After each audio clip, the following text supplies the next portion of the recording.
ಸಂವಿಧಾನ ಶಿಲ್ಪಿ doctor B R. Ambedkar ಕುರಿತು ಅವಮಾನಕರ ಮಾತುಗಳನ್ನಾಡಿರುವ ಕೇಂದ್ರ ಗೃಹ ಸಚಿವ ಅಮಿತ್ ಶಾ ಅವರನ್ನು ಸಂಪುಟದಿಂದ ವಜಾಗೊಳಿಸುವಂತೆ ಆಗ್ರಹಿಸಿ ದಲಿತ ಜನಪರ ಚಳವಳಿಗಳ ಒಕ್ಕೂಟದ ವತಿಯಿಂದ ಹಾಸನದಲ್ಲಿ ಇಂದು ರಾಷ್ಟ್ರೀಯ ಹೆದ್ದಾರಿ ತಡೆ ಹೋರಾಟ ಹಮ್ಮಿಕೊಳ್ಳಲಾಗಿತ್ತು.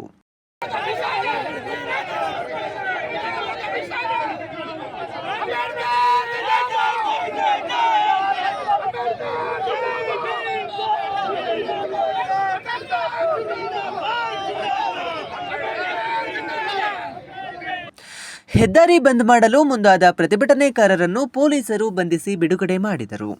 ಸಿಐಟಿಯು, ಎಸ್ಎಫ್ಐ, ಡಿವೈಎಫ್ಐ, ದಲಿತ ಸಂಘರ್ಷ ಸಮಿತಿ, ದಲಿತ ಹಕ್ಕುಗಳ ಹೋರಾಟ ಸಮಿತಿ, ಪ್ರಾಂತ ರೈತ ಸಂಘ ಸೇರಿದಂತೆ ಅನೇಕ ಸಂಘಟನೆಗಳು ಪ್ರತಿಭಟನೆಯಲ್ಲಿ ಭಾಗಿಯಾಗಿದ್ದವು.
ಈ ದೇಶದ ಸಂವಿಧಾನ ಶಿಲ್ಪಿ ಡಾಕ್ಟರ್ ಬಾಬಾ ಸಾಹೇಬ್ ಅಂಬೇಡ್ಕರ್ ಅವರಿಗೆ ಕೇಂದ್ರ ಗೃಹ ಸಚಿವ ಅಮಿತ್ ಶಾ ಅವಮಾನ ಮಾಡಿರೋದನ್ನು ವಿರೋಧಿಸಿ ಹಾಸನದಲ್ಲಿ ದಲಿತ ಮತ್ತು ಜನಪರ ಸಂಘಟನೆಗಳು ಎಲ್ಲ ಒಕ್ಕೂಟದಿಂದ ಒಟ್ಟಿಗೆ ಸೇರಿ ಇವತ್ತು ರಾಷ್ಟ್ರೀಯ ಹೆದ್ದಾರಿ ಚಳುವಳಿ ತಡೆಯನ್ನ ಮಾಡಿದ್ದೇವೆ.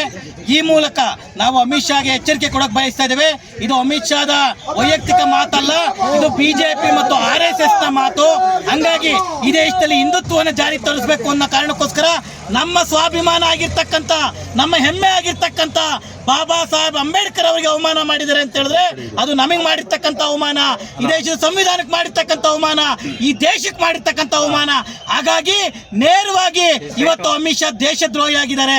ಈ ದೇಶದ್ರೋಹಿಯನ್ನ ಈ ದೇಶದಿಂದ ಗಡಿಪಾರು ಮಾಡುವವರೆಗೆ ಈ ದೇಶದ ಸ್ವಾಭಿಮಾನಿ ಜನ, ದಲಿತರು, ಅಲ್ಪಸಂಖ್ಯಾತರು, ರೈತರು, ಕಾರ್ಮಿಕರು ಹೋರಾಟಕ್ಕೆ ಇಳಿತಾರೆ, ಬೀದಿಗಿಳಿತಾರೆ. ಆ ಮೂಲಕ ಕೇಂದ್ರ ಸಚಿವ ಸಂಪುಟದಿಂದ ಕೂಡಲೇ ಅಮಿತ್ ಶಾರನ್ನ ವಜಾಗೊಳಿಸಬೇಕು ಅಂತೇಳಿ ಈ ಮೂಲಕ ನಾವು ಆಗ್ರಹ ಮಾಡ್ತಾ ಇದ್ದೇವೆ. ನಮ್ಮೆಲ್ಲರನ್ನ ಚಳವಳಿಕಾರನ ಬಂಧಿಸಿದ್ರು ಕೂಡ ನಮ್ಮ ಹೋರಾಟ ಮುಗಿಯೋದಿಲ್ಲ. ಈ ಹೋರಾಟ ಮುಂದುವರಿಯುತ್ತೆ. ಅಂಬೇಡ್ಕರ್ ಜಿಂದಾಬಾದ್.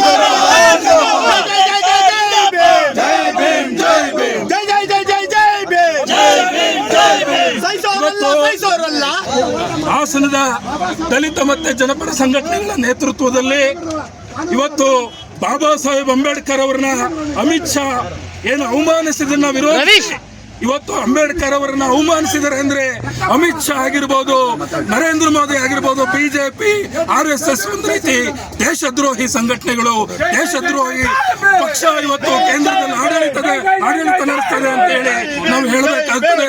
ನಮ್ಮನ್ನ ಬಂಧಿಸಿದರೆ ಅಂಬೇಡ್ಕರ್ ಅವರನ್ನ ಏನು ಅವಹೇಳನಕಾರಿಯಾಗಿ ಮಾತಾಡಿದರೆ, ಅಂಬೇಡ್ಕರ್ ಅಂದ್ರೆ ವ್ಯಸನ ಅಲ್ಲ, ಅಂಬೇಡ್ಕರ್ ಅಂದ್ರೆ ನಮ್ಮ ಹೋರಾಟದ ದಾರಿ, ಹೋರಾಟದ ಕಿಚ್ಚು ಅಂತ ಹೇಳಲಿಕ್ಕೆ ಇಷ್ಟಪಡ್ತೇನೆ. ಇನ್ಕುಲಾಬ್ ಜಿಂದಾಬಾದ್.